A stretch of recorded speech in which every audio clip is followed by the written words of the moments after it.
What I have for you today is a pressure washer gun with a trigger lock. Yes, you heard me right. This pressure washer gun has a trigger lock. It is fully automated and will completely wash your car and spray it down for you. All right, that might be a bit of exaggeration. This will not spray your car down for you. That requires some kind of magic. On top of that, this comes with multiple quick connects to fit whatever your machining components might be. And additionally, it has a swivel on top of that as well. Super nice. I use the Uberflex 50-foot pressure washer hose. As you can see, connects to it very nicely, and showing you guys how the trigger lock mechanism works. Super simple, super easy process, not really much more to it than that. And here's showing you guys the pressure washer with pressure in action. Super easy to use, super straightforward. Now let's talk about this pressure washer gun, how much it is. Should you buy one? Is it good quality? So you can buy this off Amazon for $35. The brand is Ridge. I don't really know anything about it, but it's worked perfectly fine for me for several months. I don't really see any reason in buying a $50 pressure washer gun. I'm talking about Umakillins, especially when it doesn't have a trigger lock. Trigger lock is honestly the best thing ever invented for someone who spends a long time cleaning their cars.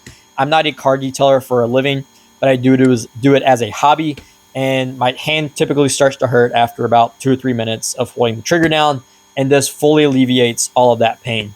Now, on top of that, this pressure washer gun also works well with your foam cannon, as I am showing right here. Again, no issues. You just snap it on. Super easy. Spray your car down, and it works as expected. Now, I did want to mention one thing about this pressure washer gun when I got it.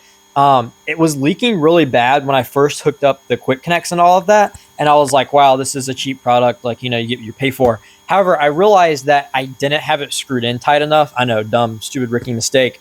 But you have to, when you screw the quick connect in to the bottom of the gun, you have to seriously screw that thing in, to the point that you think you're stripping it or breaking it. So if your gun is leaking and you purchase one of these, it might be due to the fact that you didn't screw it in tight enough. Even though that you think you did, it is probably in not tight enough. That's what she said. Another thing really good about the trigger lock is that when you're trying to get the air out of your hose before you pressurize your pressure washer, you can just sit it on the ground like this and let it run while you're doing whatever else you want. So another good feature about having a trigger lock on your pressure washer. As always, thanks for watching. If you've got any questions, concerns about this product, feel free to drop a comment below. I'm always happy to answer. Also, don't forget to smash that subscribe button because it really helps me out and I appreciate it. I'm trying to hit that 1,000 subs, baby. Especially if you like these quick, straight to the point product reviews, detailing reviews. I don't like to waste your time as the viewer. I want to get straight to the point and show you what you need to know. And if I'm going to add any blabbering like I am right now, I'm going to stick it at the end of the video so that you can come to my video, you can see what you need to see. And then if you want to stick around for the blabbering afterwards and the entertainment, then cool. All right, with that, guys, happy detailing and stay glossy, my friends.